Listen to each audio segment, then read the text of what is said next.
Welcome to One Sharp Sword, cutting through to what matters most.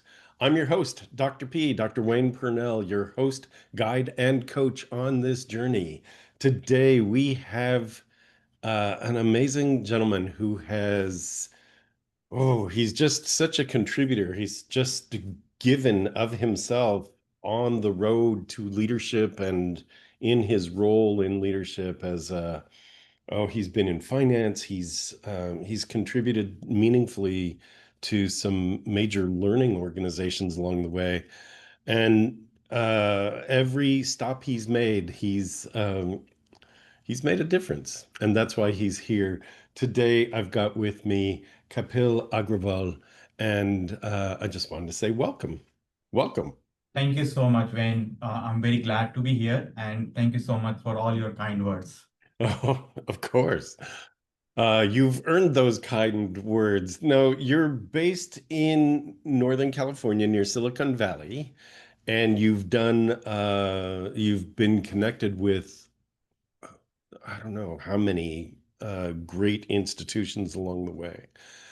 Talk to me a little bit about, obviously you're not, your accent isn't from the Silicon Valley. So how did you get from where you were to where you are, and talk a little bit about that journey? I think I like to go back in time with people that I interview, and I think the journey of getting there, like how did you get there?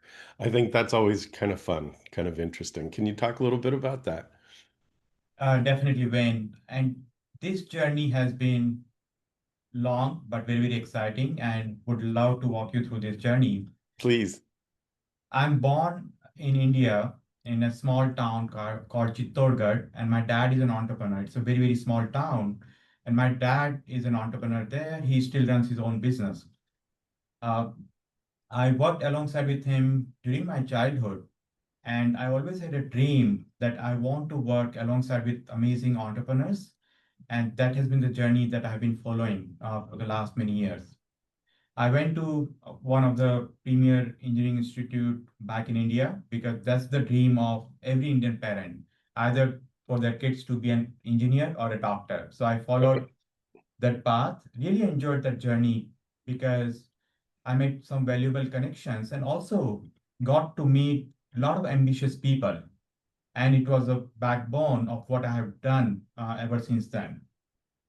After engineering, I spent some time doing consulting back in India because my motivation was I want to contribute in a meaningful way across many different industries, working alongside with amazing leaders. Did that for a few years back in India, but wanted to come to the US to get the formal business education, which was lacking as I provide those consulting solutions to amazing leaders. And I came to the US back in 2007 to Darden School of Business. It's a very small school back in Charlottesville. And amazing thing about Charlottesville is it's a home to three past presidents of the US. So Hmm. very rich history, very great atmosphere. And post my So MBA, So I you decided, let me just ask you, you decided to come to the US because you felt like there was more for you here, like you could work as you could expand your entrepreneurial dream here. yes, when it was quite known back in India and among the engineering institute that I was part of, that US is the land for entrepreneurship. It's where the largest companies of the world are being made, and definitely, so that was one motivation. But the other motivation was also to get the formal education and connecting with the people across the world. And if you think about India, majority of the people are from India. It's not a good melting pot of people from across the world. While one other advantage of getting a formal business education from the US is it's a melting pot of the people from across the world.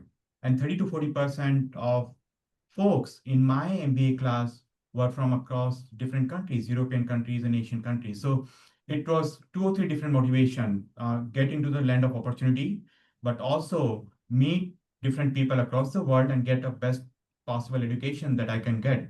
That's so great. That's so great. And you did that getting your MBA. That's correct. Okay. And then from there, you started consulting. Was that part of your program at that point, or how did that work for you? Yeah, before jumping into the entrepreneurship journey in the US, I thought it would be a good idea to understand more about how businesses are being run in the US. And there is no better path than consulting. I have done that previously, and it was an easy choice for me to pursue a career in consulting after my MBA. So I joined consulting again and got an opportunity to work across different industries, healthcare, uh, high tech, hardware, etc., and really get to know how businesses are being run in the US and how it is different than in India. It is different, isn't it? Let, Yes, and let me ask you this. So I consult with businesses, with organizations of all sizes, and my focus is on scalable leadership development. So to say you were consulting, you're consulting very specifically around what business growth and finance, right? That's your area of specialty? at that point of time, I won't say finance was my area of expertise. At that point of time, it was more of a general management, and that could have different problems that I need to solve. I need to solve problems around growth. I need to solve problems around profitability or developing a go-to-market strategy for a large cloud based company. So those are mostly meaningful problems that were close to the heart of the CEOs of those companies. Okay. So the consulting was around go-to-market. There's a lot that goes into that. All right. So talk a little bit about some of the decisions you had to make, both personally, like this is where I'm going, this is how I landed here, um, and this is what I'm ruling in terms of my focus, and this is what I ruled out. And then talk a little bit about the guidance that you offered people, leaders, CEOs of organizations around their go-to-market strategies. What specifically were some of the issues that you think people were facing that you got them through? Yeah, a couple of areas, Wayne, that comes to mind, and some of the challenges that I helped CEOs to focus on was one specifically around when one of the largest tech company, they had an on-premise solution and the world was moving more towards cloud-based solution. And the problem in their mind was how we do the pricing of that cloud-based solution that we are providing to our customers. And how does this particular business offering cannibalize our existing offering? And if we offer the new offering at a specific price, what is the margin pressure that I will have in the business in the short term while I continue to scale it for the longer term growth? So I think the question becomes that yes, you have to expand the TAM, but as you expand the TAM, there are some short term challenges that you have to go through, both in terms of cannibalization of existing product that you offer and the Mhm. margin pressure that might be very, very different from your legacy product. So a lot of the time, amazing founders and entrepreneurs, they take more of a long-term vision and they are Yes. okay to disrupt themselves in the short term to meet that long-term vision or the mission of the business. And I see the similar dynamic play out at Uber when I was leading the pricing for Uber. And one specific example was when Uber was launching Uber Pool, and Uber Pool would have disrupted Uber X business, but that was very, very important to expand your TAM from taxi market to more of a public vehicle ownership and to Hmm. public transportation market itself. That's tough, when you've got competing services in the same business. You're asked to position yours, right? Here's your area, position that, and try not to damage this other one. Um, that's tricky. I am curious about leadership's vision, right? And how much you influence that when you come in and you go, yeah, I could help you with pricing. I mean, that's great, but it's based on a vision and a longer term strategy, isn't it? I mean, that's where I start. I start with values and then I go to what's the vision, where we headed? What do you see? And then I look at, well, what's the strategy behind getting to what you see? Is that your approach as well? I completely agree, Wayne. I think it all starts with the vision of the leaders who are running the organization, how ambitious they are, where they see the company in the next 5 to 10 years, what motivates them, and how they want to take the people along the ride in terms of executing to that vision and the strategy that they have painted out. And my goal, or the goal of a lot of the leaders in the company, is partner with those ambitious founders and the leaders in making sure that they are reaching that successful outcome by the vision that they have. Another example I would give, Wayne, here is that after my consulting experience, I joined Capital One, again, a very large, successful company with a large portfolio of credit card offering. But the vision of the still run by its founder CEO, Rich Fairbank, one of the amazing founders that I got an opportunity to work with. And one of the vision he had that I just don't want to be focused on credit card business, but I want to be a whole bank, one of the largest bank in the US. And I want to expand my offering across different areas like auto loan and home loans. And I was part of the business as head of strategy for home loans business to expand that particular portfolio and integrate that to the core offering of Capital One of banking and credit card products. So that was another amazing journey. But that was only possible because Rich had such a large vision and a long-term focus that I want to own the multiple pieces of the financial services that we offer to the consumer. If we want to serve the consumer in a very holistic and a complete way, we can't be just focused on credit card business. We need to offer them the saving products or automobile products or home loans product. And you have to have that vision before you can bring people along that journey and deliver it to the consumers. It's so great. It's exactly right, Kapil. That's you need the journey in order to get, I mean, you need the vision before you get people on board with the journey. You kind of just are so understated in your style. You're just like, oh, I did this, and that was really interesting, and that was really important. It's like you helped to shape Capital One. That's pretty big. You helped to shape Uber. That's pretty big.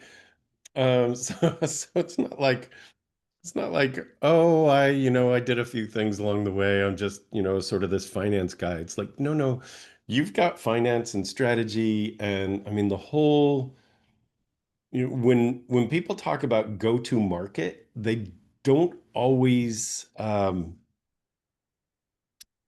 it's not always the same thing for every single person, right? And so for you, you've got a more holistic approach. And I really just wanted to point that out, that it's like you come in and you do explore what is the vision, where are we headed, what is it you want to see, and then you work your magic in the background to make that happen. And I've been fortunate, Wayne. I would say that I have not followed a very classical traditional path. And a lot of people, they have figured it out that what's the path they want to follow. I have let myself embed into different experiences. And I think, Yes. and those different experiences now gives me very holistic perspective that how founders think about building their businesses and how I can be helpful to them in taking that vision forward. And some of those choices were deliberate, but some of those choices were also, it happened over a period of time. To give an example, I had a deliberate choice that I want to work in tech companies which are founder led, high growth, and disruptive. But I let it open that what that role could be. And the pricing was the role which came naturally to me because I was leading a part of the strategy which was defining the pricing at Capital One. So while I had a clear picture in my mind that I want to work with the ambitious founders in a high growth tech and disruptive companies, and Uber was one of the fastest companies at that point of time, but I didn't choose that I want to lead the pricing. It came, uh, the opportunity came, and I I like to solve challenging business problems, and in a lot of the time you have to become uncomfortable, and it's okay to be uncomfortable because that's where the growth lies. If you are operating in your comfort zone, one thing I realized that there is no growth. You plateau yourself with your learnings and what you can achieve, but you have to get uncomfortable. You have to explore what's possible and continue to learn in that journey to broaden your horizon as well.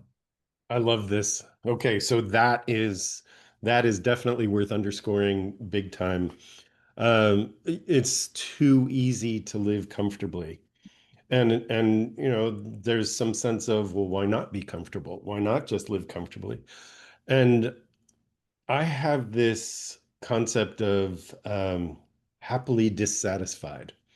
It's like if you stop everything right now and you look around, it's like, I'm pretty happy. And you also know there's more. There's just more. And so you could be happy where you are and dissatisfied with just staying put. And I think that's the edge of discomfort, which is, okay, I could be just happy where I am. It's good. It's good. And yet, like the next thing, what is that next thing? Well, it requires me to grow, to learn, right? And so you've forced yourself um, into different industries where you had to learn more. You forced yourself into different roles where you had to learn more. And you seem comfortable enough, like your comfort zone is talking strategy. Let's just have a conversation, right? A lot of people would go, oh my gosh, the head of an international bank, yikes, right? The head of Uber, oh my gosh, I could never talk to this person. And you're like, it's just a person. We're going to talk about where that person sees things. And I think that's really, really important because that's how you become who you are, right? You take those steps and go, I'm going to have that conversation.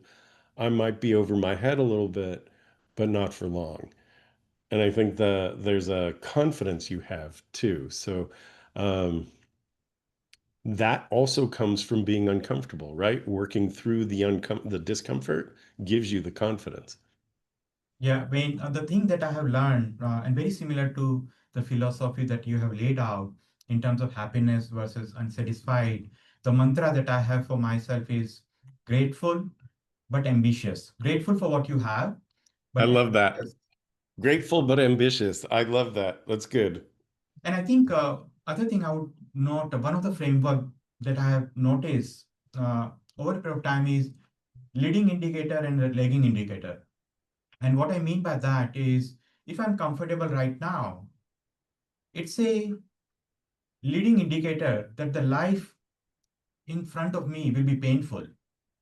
And if I'm uncomfortable right now, it's also a leading indicator to me that I'm learning and the life in front of me eventually will be full of happiness. Mm. Because the hard work that I put right now will take me to the success. And there is no path to the success without the hard work, without the uncomfortable, without continuous learning.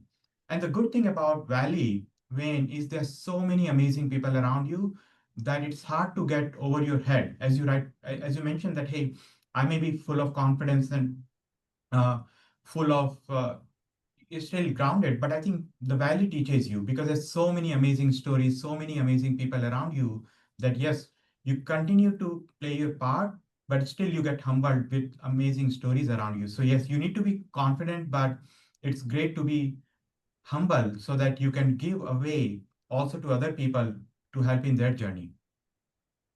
Yes, balancing. That's it's so great, Kapil. That's so great. The balance of confidence and humility.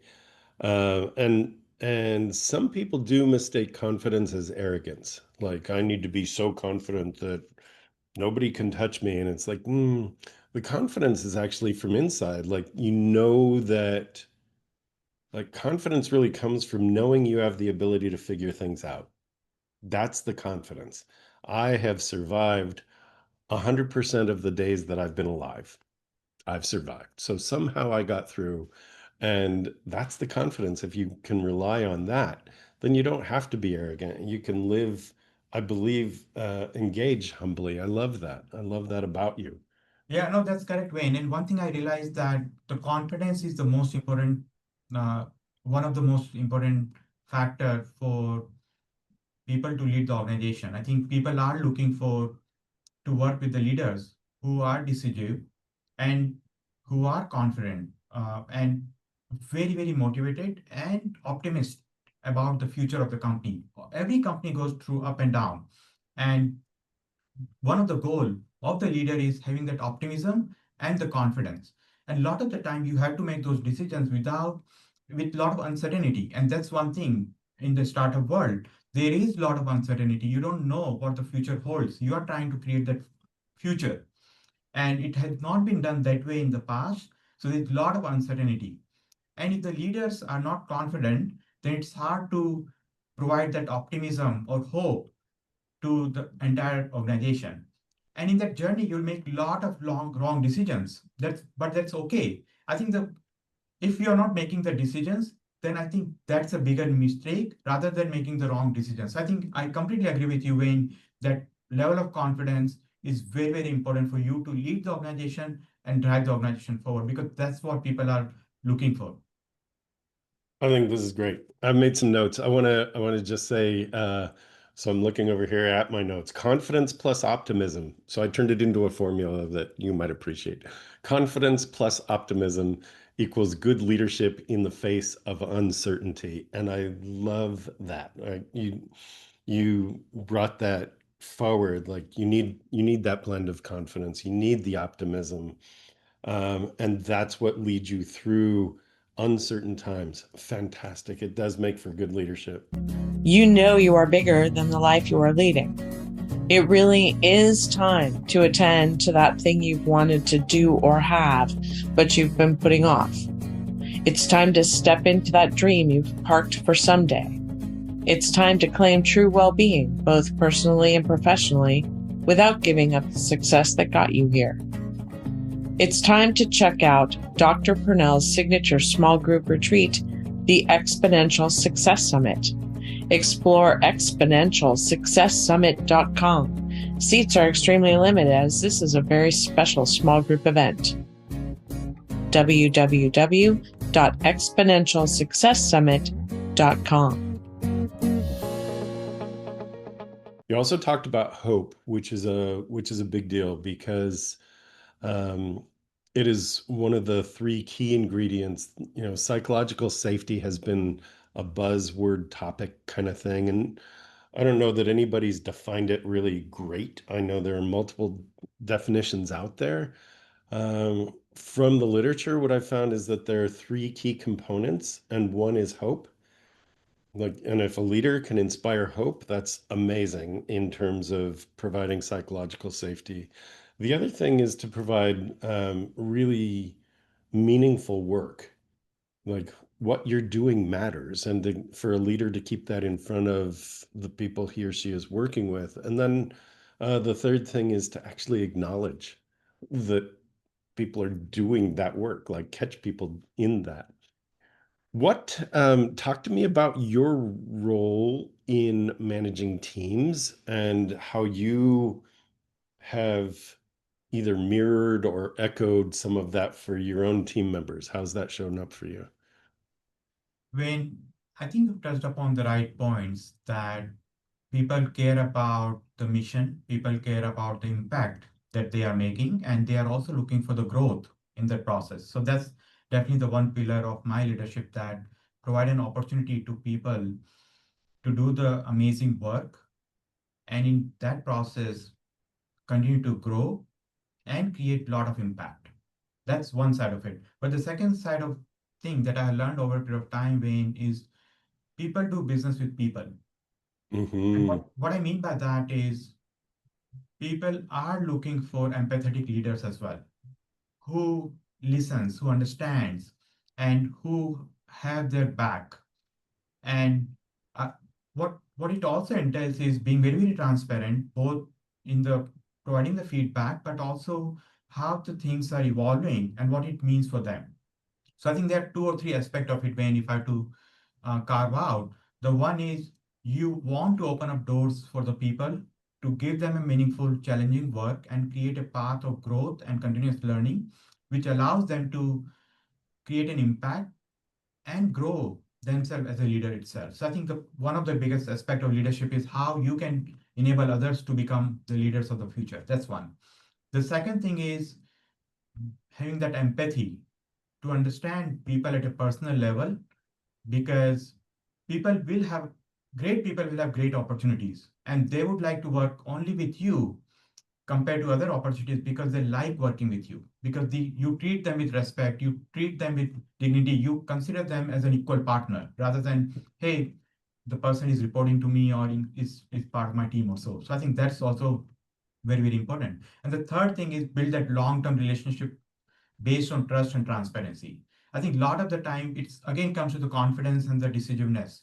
You need to uh, decide and deliver the message to your team members, whether it is the right message or the wrong message for the good of the company, good of the business, and good for them. So I think those are the three aspects from my perspective: having empathy, creating a path for growth and learning, and build a trustworthy and transparent relationship with them.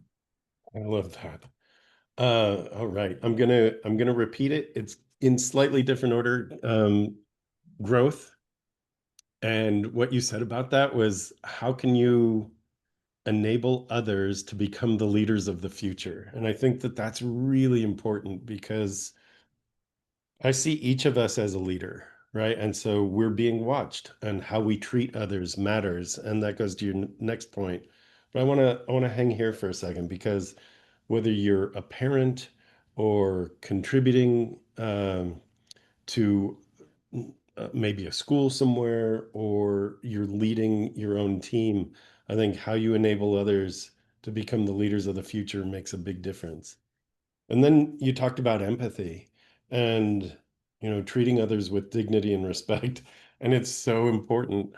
You said consider them as partners.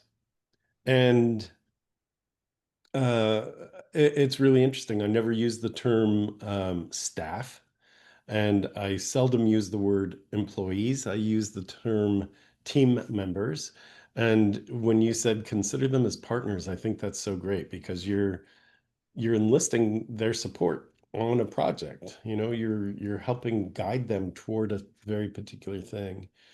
And then you said that long-term relationships are built on trust and transparency. And turnover is one of the biggest expenses in any organization. And if you've got engagement and you can stop the turnover, or stem the tide of that, that is amazing. Growth,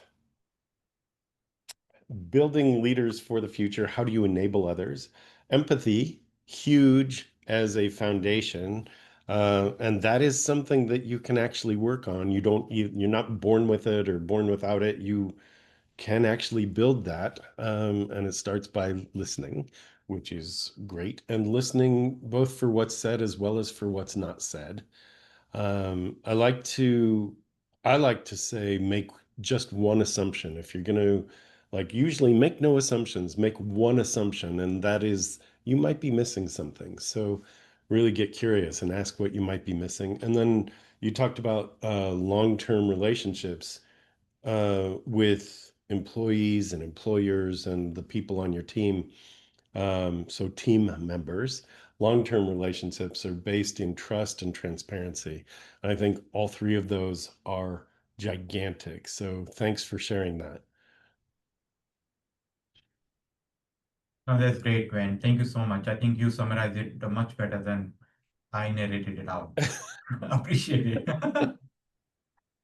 You did great. No, it's that's one of those things where when people say things, I'm like, oh my gosh, that's so important. Like if those key elements are what we have as takeaways, that's pretty amazing.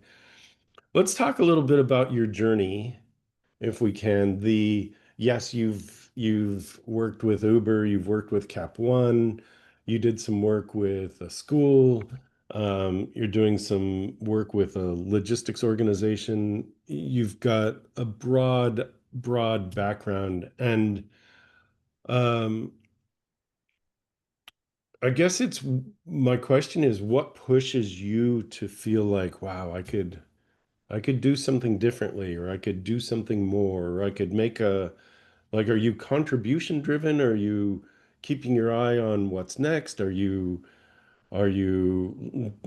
I'm bored, I need to do something else? Like, what drives you personally? I think a couple of things, Wayne. I love how you almost smiled when I asked those questions, by the way. That was great. No, thank you, because these questions are very, very personal. And a lot of the time, I also continue to think about it, that, hey, what motivates me, what drives me? And there are times in my life where after a successful journey, I wanted to take a pause. But after taking that pause, I realized that, hey, no, I'm much more ambitious and I want to get more. And that helps me reflect also that what drives me. And there are a few things as I reflected back over a period of time. It's a lot of my drive is based on the people.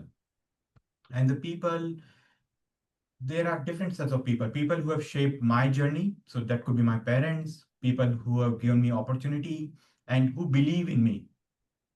And a lot of the time, my drive is based on, hey, I can't let those people fail, or I can't let those people think about, hey, I have not lived to my potential. And that may be not how most of the people have their own drives. They may be very inherently motivated, but for me, that definitely is one of the factor. The other thing is, I have two young kids, and I want to be a role model, and they consider me as a role model, and I want to be a role model to them. And it's hard for me to limit my ambition because I want them to be successful, I want them to achieve great things. And if I can't role model in a right way, it's very, very hard for me to paint that picture to them. So I think those are a couple of factors that definitely are very, very personal, and that plays in part what drives me. The other thing is, again, it's people who are surrounded by awesome things. And one thing which comes to my mind when I think about building something or being part of building something is when Steve Jobs, he mentioned that whatever we are using in this world, it has been created or built by someone. Mhm. And uh, I'm grateful to everything that I can use on my daily basis.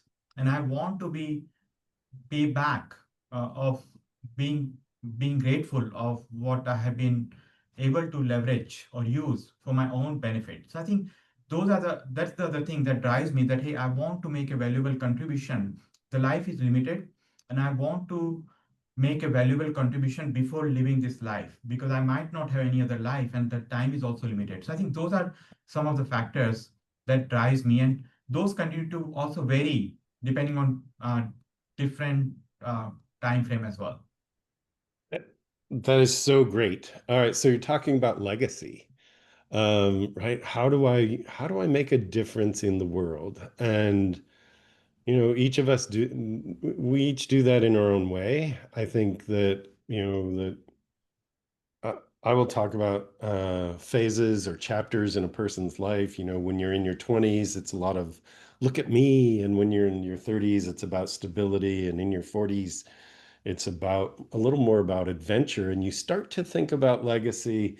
In your 50s, you start to think about health and adventure and, yes, legacy. And in your 60s, all of that sort of winds together. And it's this beautiful path. And where you're saying time is limited, it's this sense of, I really want to make my difference now.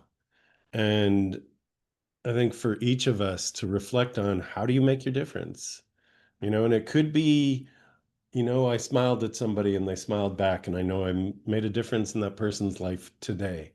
And maybe by making or helping them smile, by making their day a little easier, maybe they made a difference in someone else's life. And so it's as simple as that. Or maybe it is, wow, you know what? I made a difference by directing the way this company was going to offer different products and services. Yeah. When I think on reflecting back on that thing, one thing jumps out to me, when that between 22 35-year-old, what was driving me was people who supported me in my journey, my parents, and the people who gave me the opportunity. That was driving me. From 35 to 50, it was more about being a role model to the people around me. And I think now, as I think about going forward, I want to leave a legacy behind, and that's the driving factor. So I think when you touched upon those factors, I think it also helped me create that framework as well. Yes. Well, that's great. And I think being a role model is exceptional. I mean, that is part of the legacy. The other, as you if you back up the clock a little bit, you've talked about the people that believed in you. And I think that is so important because you never know the difference that you're going to make in someone's life when you go, I believe in you, Hmm. right? When you actually say those words out loud, and you could say them to kids, you can say them to your team members, I believe in you. And you're helping them spark the the power that they have. You're empowering them to step into a different level of their own potential when you do that. I've told people, I've told people, look, you can borrow my belief in you so that you can get to the next level. You only have to believe in yourself 51% to tip that scale so that you're in it and you're going and you can see, what's next for yourself. So, um, I just am really appreciative of your journey that you've talked about some really important things. You've talked about empathy, you've talked about role modeling, you've talked about hope, you've talked about vision, you've talked about legacy and how that shows up and what's shaped your journey. I'm looking at this, people who believe in you, your parents especially, and not being driven by not wanting to let them down, which is also kind of great because ultimately it's about yourself and how you judge yourself. Did I let myself down? Do I know I have more potential? And the truth is, I believe we all have that ache for more. We all know that there's like we're good, we could be better, like there's that ache for wanting to do more.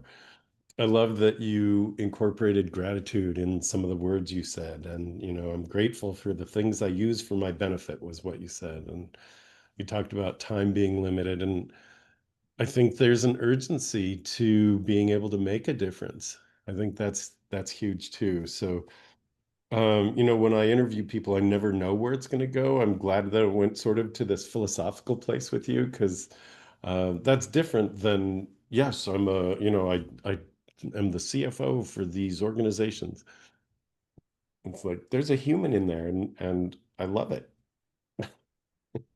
Thank you. Thank you so much, Wayne. I really enjoyed this conversation. And a lot of the time, being part of this conversation helped me also reflect that what drives me and why I'm doing what I'm doing. And you mentioned it exactly right. It's all about being on a mission to build those amazing companies and maybe generational companies where products are being used by people on a day-to-day basis. I use my Uber rides every day. I use my Poshmark account every day, and my kids take classes on Outschool.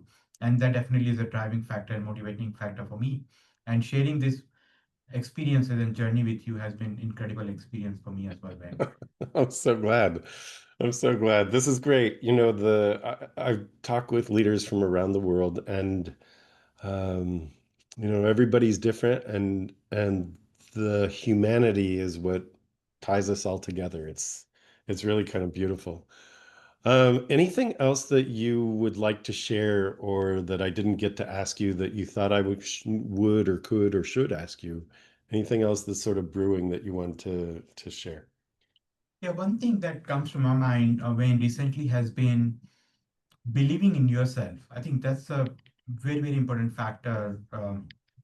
And I think that a lot of the time, I wish I believed in myself a little more than I believed at that point of time. I think a lot of the time, people believed in myself much more than I had belief system in myself. And that has been a lot of the time because of different setbacks, failure, etc. And those are the natural, now reflecting back, I think those are the natural path for the growth. So never be set back by the failures.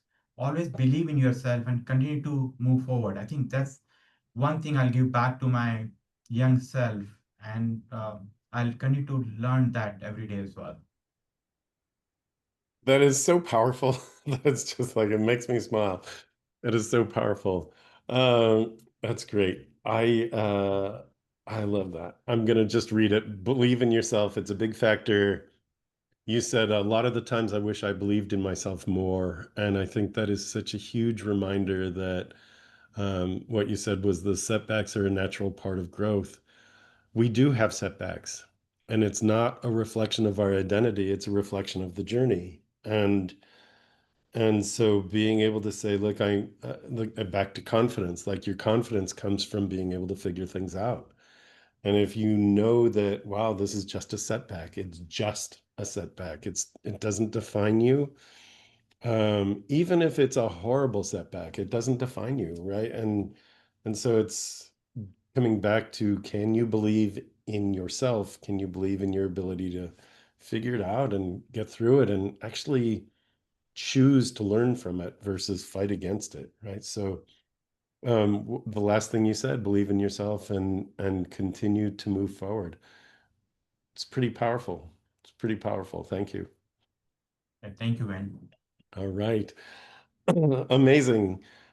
Kapil Agrawal has been my guest, and I never know where conversations are going to go. I have the honor of meeting people ahead of time for a short amount of time, and then I say I don't want to talk much because I want to do this on the podcast itself. It was really great, Kapil. I really do appreciate this. So, again, thank you. This is one sharp sword cutting through to what matters most. My guest today, Kapil Agrawal, and I am Dr. Wayne Pernell, your host, guide, and coach on this journey. We'll see you again next time. Thank you so much for being here.